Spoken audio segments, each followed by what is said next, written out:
All right, welcome once again. This is Channel 196 on Star Times. This is Cool TV.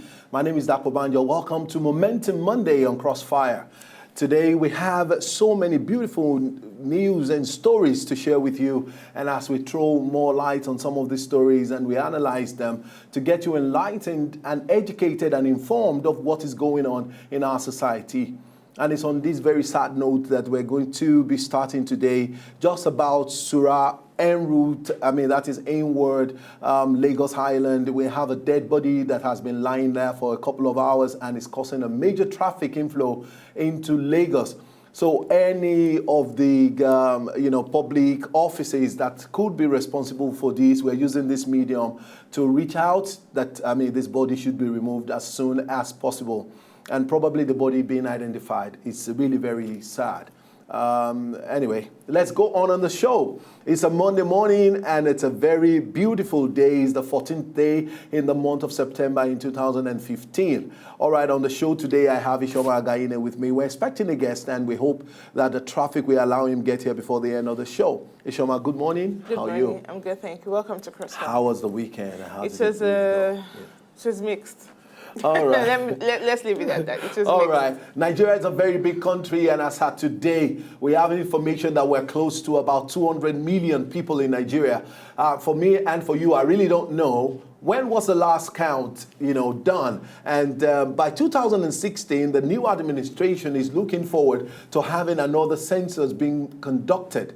And a school of thought have it that I don't know how many times, maybe you want to call on the show today to let us know how many times you have had to give your fingerprints, your biometrics. I have done it like 4 times. I did it in the bank, the BVN process.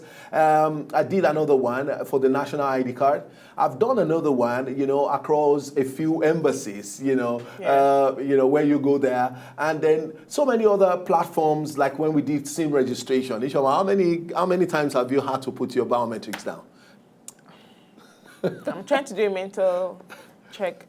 Let me roughly Did you do BVN? 5. Have you done BVN? Yes, I've done that one. You did I did my SIM registration like 3 times.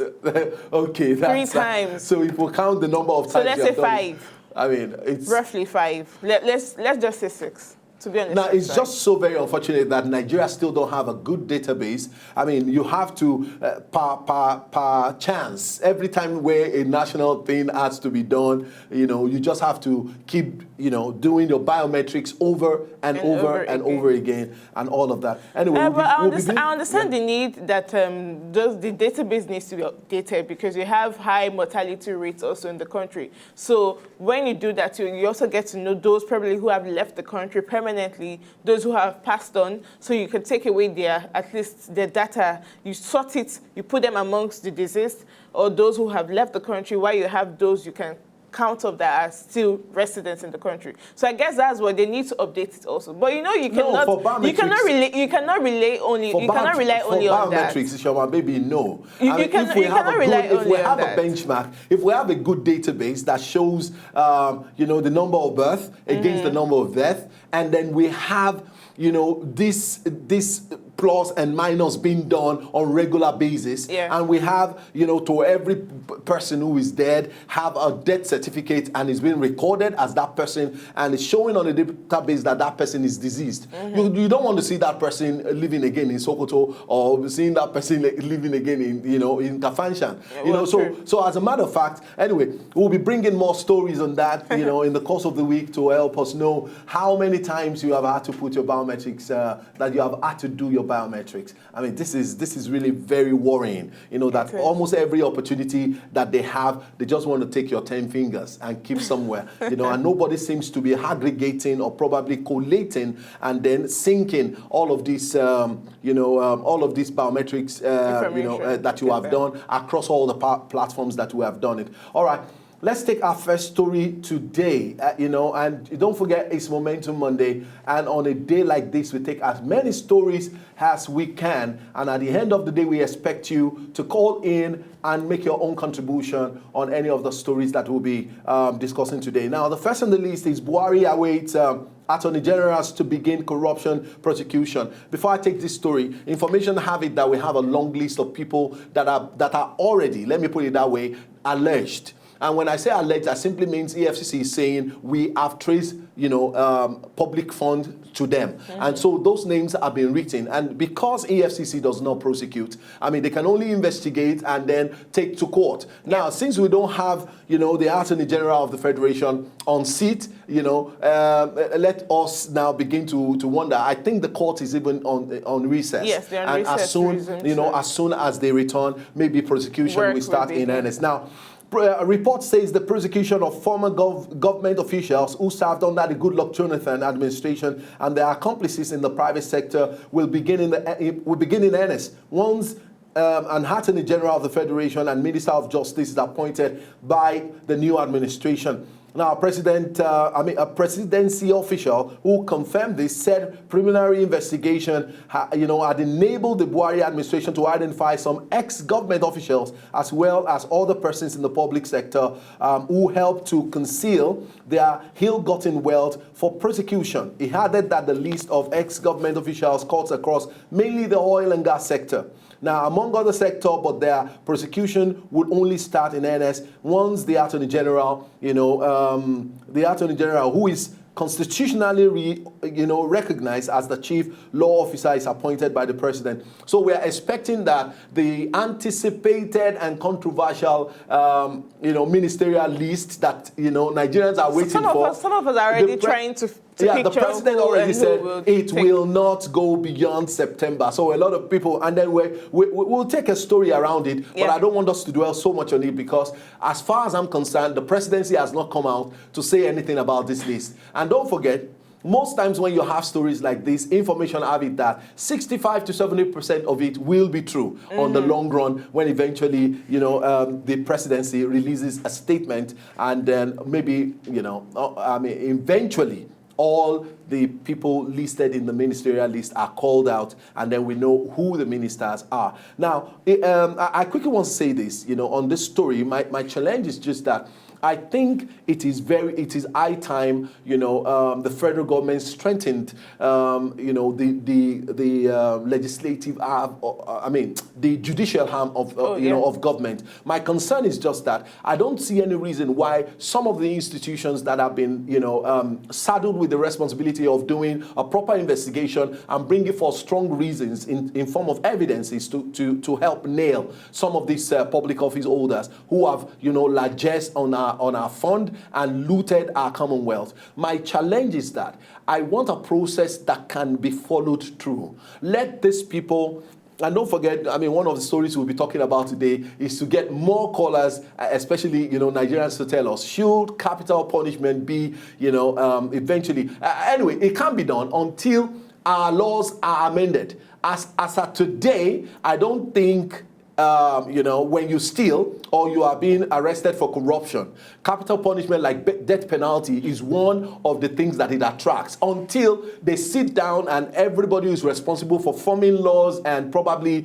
amending them. We eventually come up with another phrase or another part of the judicial conditions for crimes that are being committed or offenses that are being committed, eventually say, okay, let's include capital punishment. But if we go by, what we have on the ground, I think all of them, I think the best the worst that they can get would be a life imprisonment.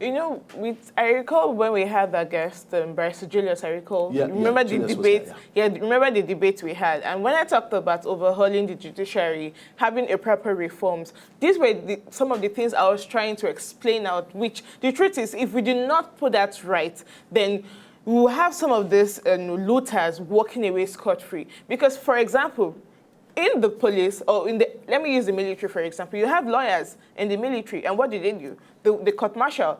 Same way you have lawyers in the police force. You have lawyers in the Navy. You have lawyers in various security arms.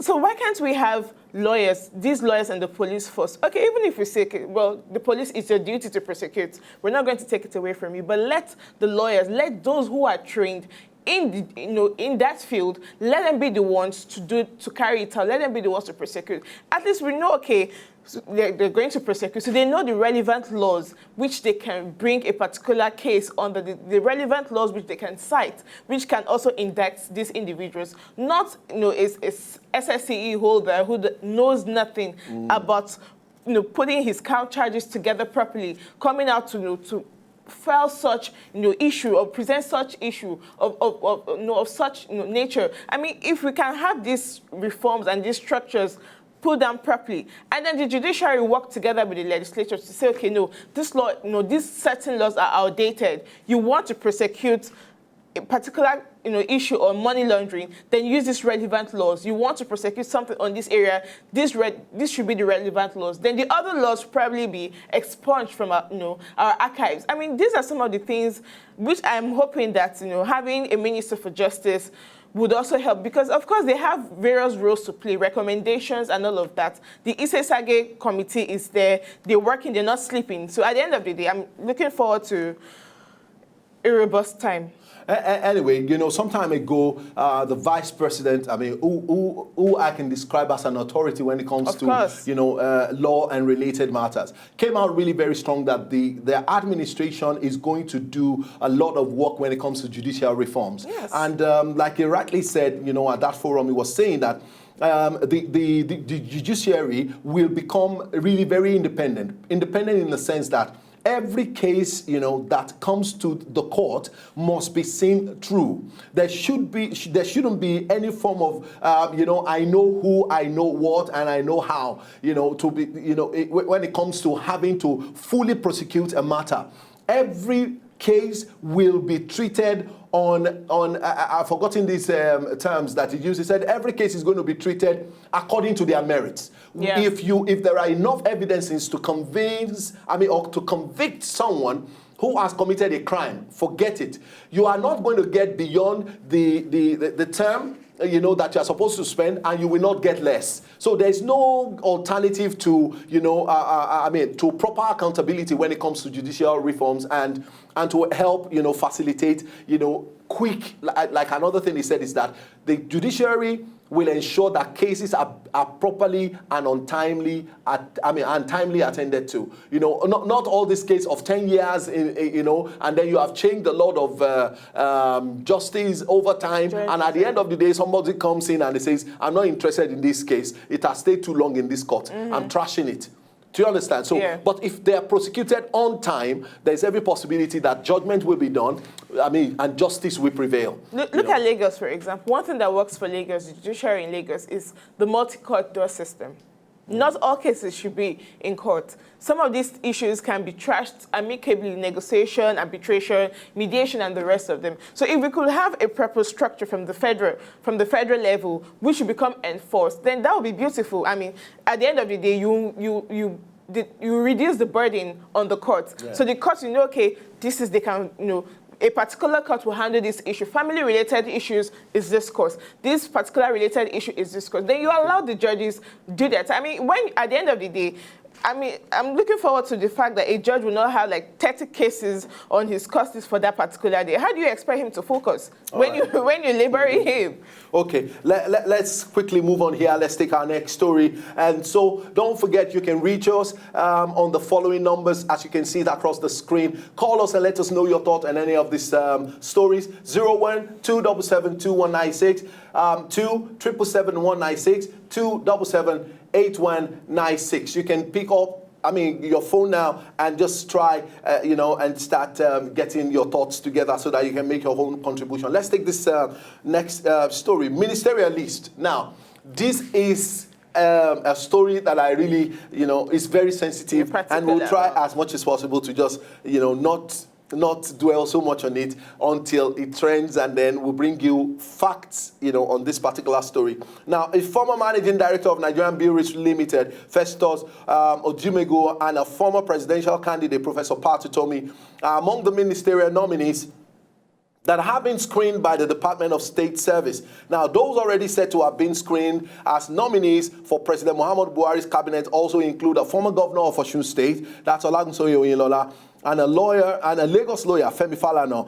Report says the screening of the nominees was concluded last Friday. President Muhammadu Buhari had last week at a press briefing in Accra, Ghana, that he would name members of his cabinet this month. None of the names on the list, however, confirmed that they have been screened for ministerial position. There are so many they were told to be discreet about it. So. Yeah. I understand that position. As far as I'm concerned, the surprise element in this list, is left, for the president. If eventually Nigerians, by one way or the other, seems to know all the people that are going to make this ministerial list on the long run, then, the weight is not worth it any longer. As far as I'm concerned, what I have been looking forward to about this list is some people that you expect to make the list that will not be there, and some people you are not expecting to make the list that will eventually be there. And that surprise element is my concern. I'm looking forward to that, and that's why I really don't want to, flog this story so much, because already I'm seeing a few names that I'm not comfortable with. Where and how on earth will somebody like Olagunsoye Oyinlola make a ministerial list? In Nigeria, I'm not saying he's not capable. I'm just simply saying he's had a lot of controversy around himself. When you talk about politics in Osun State, he's been a primary, factor when it comes to the DSS, they carried out their own investigations. But anyway, 3 things are particular for me as regards this. We need a government that is all-inclusive, and all-inclusive, I'm talking about women also. Yeah. I'm advocating for women in governance, because the truth is, there's only one woman I found in the list, Oishama. I know, but I'm looking forward. That's why I said there are 3 things. I do not want to bring up speculations yet until I see the names, and I will know how well I want to tackle this issue or fight or rant about it. But I'm looking forward. I hope that there will be, we'll have at least a sizable number of women, amongst the president's, cabinet.